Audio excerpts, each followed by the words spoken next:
वंदे पुरुषोत्तमम। आलोचना प्रसंग भाग 3 से 29 दिसंबर सन 1941 की श्री ठाकुर जी से वार्तालाप। अनेक भक्त आकर के ठाकुर जी को प्रणाम किए, कोई दूसरी ओर चले गए। श्री ठाकुर जी ने कहा, चलो उधर चलें।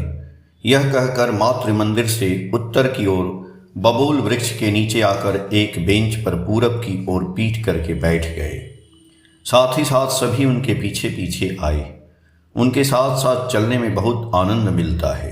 वह आनंद सभी के चेहरे पर झलक रहा था। श्री ठाकुर जब आकर बैठ गए तो उसके बाद सभी उन्हें घेर कर खड़े हो गए। सामने थोड़ी सी जगह छोड़कर अनेकों बैठ गए। श्री ठाकुर की बातों को सुनने के लिए सभी बड़े आग्रही थे। रमेश दास ने जिज्ञासा किया, अब मैं क्या करूँगा? श्री ठाकुर जी बोले, क्या तुम पढ़ते नहीं हो? रमेश बोला, हाँ। श्री ठाकुर जी बोले, पढ़ाई लिखाई करोगे, संसार को चलाने के लिए मोटा मोटी साधन है न? रमेश बोले, वर्ष में धान तो होता है, बहुत कष्ट से चल पाता है, थोड़ी सहायता की आवश्यकता है। श्री ठाकुर जी बोले, तुम्हारे इलाके में और भी सत्संगी हैं न? क्या वे आते नहीं हैं? रमेश बोले, हैं। उन लोगों में से कुछ लोग आए हुए भी हैं, अभी वे गेस्ट हाउस में हैं। श्री ठाकुर जी बोले, मौका पाकर एक बार तुम उन लोगों को अपने साथ लेकर मेरे पास आना। मैं तुम्हारे सामने ही उन्हें कह दूंगा और तुम अपने क्षमता अनुसार जहाँ तक संभव हो उन लोगों की देखभाल करना। यदि मनुष्य से सिर्फ लो और उनके लिए कुछ भी नहीं करो तो वे अधिक दिनों तक तुमको देना नहीं चाहेंगे। रमेश बोले, उनके लिए कुछ करने लायक क्या मुझ में सामर्थ्य है? श्री ठाकुर जी बोले, बहुत है। सब समय उनकी खोज खबर लेना, साग पत्ता मूली कच्चू जो भी तुमसे जुट सके अपने हाथों से ले जाकर देना। उनकी सुख्याति करोगे, वे जिससे आनंद पाएं ऐसा व्यवहार करोगे।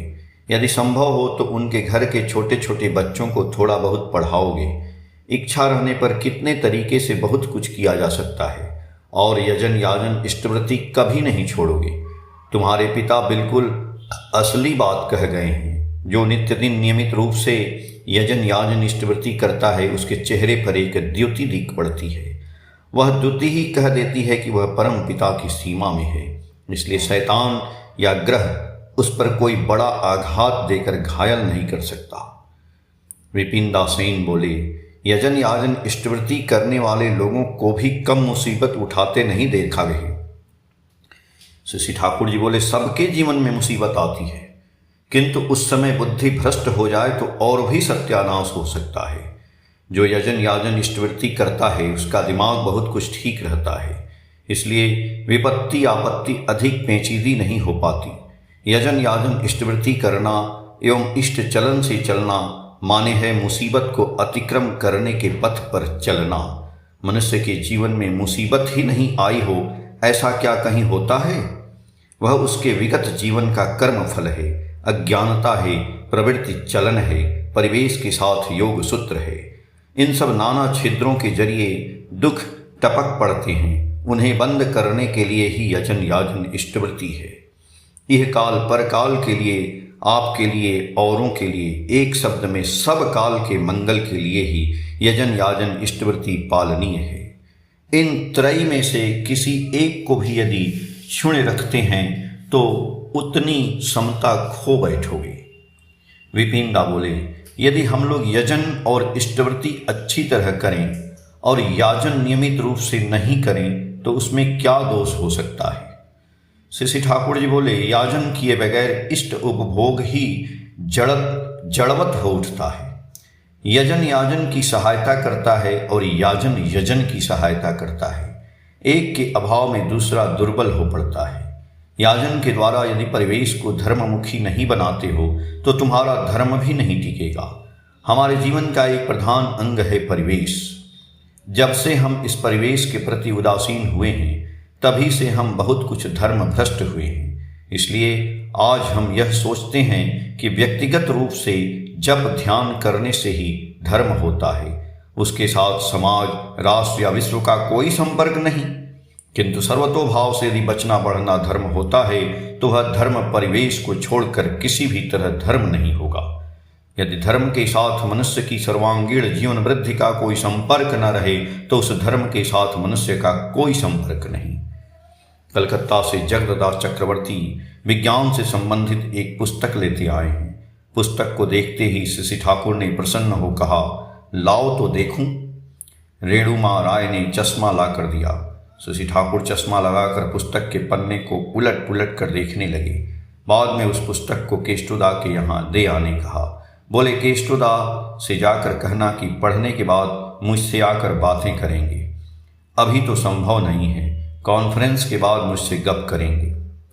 सुबोधदास सेन और कालिदास दास मजुमदार को देखकर उल्लसित हो शशि ठाकुर बोले, आ गए, तुम्ही लोगों के बारे में मैं सोच रहा था। जाओ केष्टोदा से जानकारी हासिल कर लो, काम की बहुत सी बातें हैं। केष्टोदा ने जो विचार बुद्धि की है, यदि उसी प्रकार किया जाए तो खूब अच्छा होगा, ऐसा मुझे प्रतीत होता है। तुम लोगों में कुछ कर्मियों को दूसरे जिला के कामों में लगाना होगा। केष्टोदा की इच्छा है कि बंगाल के हर जिले में कर्मियों को भेजा जाए। सुबोधदा बोले, हम लोगों को तो और भी कर्मियों की जरूरत है। शशि ठाकुर साहस से बोले, खूब कहते हो। तुम लोगों में जो अग्रणी हैं, यदि वे इसमें मदद करें तो कैसा होगा। जाओ केष्टोदा से सारी बातें सुन लो, उसके बाद युक्त बुद्धि कर जिससे अच्छा हो वही करो। सुबोधदा बोले, बंगाल के हर जिले में कर्मी भेजना होगा। यह खूब आनंद की बात है, खासकर जब आपकी ऐसी इच्छा है तो चाहे जैसे भी हो करना ही होगा। शशि ठाकुर बोले, तुम लोग जिन सब जिलों से थोड़ा बहुत कर्मियों को भेजोगे, वहाँ के विषय में यह ध्यान रखना होगा कि उनके वहाँ से जाने के कारण मानो उनकी जगह का काम हैम्पर्ड व्याहत न हो। स्थानीय होल टाइम वर्कर पूर्वकालीन कर्मी बढ़ाकर हो या स्वयं अधिक परिश्रम करके हो, उसे मेकअप पूर्ण करना होगा। कालिदास तो मामूली योद्धा नहीं है, वह लग जाए तो होगा ही, और कोई ऐसा वैसा व्यक्ति भी नहीं, ब्राह्मण का लड़का है। देखने में तो गुरु गोसाई की तरह लगता है। मूछ पर ताव रखकर यदि एक जगह पर खड़ा हो जाए तो मनुष्य उसके चरणों की धूल लेने को उतावला हो जाएगा। उनकी आंख, मुख, कंठ, स्वर और हस्त संचालन की भंगिमा से बातें जीवंत मूर्ति लिए प्रस्फुटित हो उठती हैं। उपस्थित लोग पुलकित हो उठे, बहुतों के चेहरे पर हंसी छा गई। सुबोधदास साहस से बोले, वह तो एक तरह होल टाइम पूर्णकालीन है ही, और आपने जो कहा है वह बिल्कुल ही सत्य है। उनके आसपास अनेकों ग्राम के लोग, खासकर पार्सल मंडल लोग उन्हें सोना करता बाबू कहकर सम्मान देते हैं।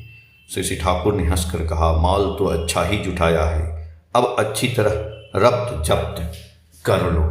आलोचना प्रसंग भाग 3 के पेज संख्या 5 से 8 तक। जय गुरु।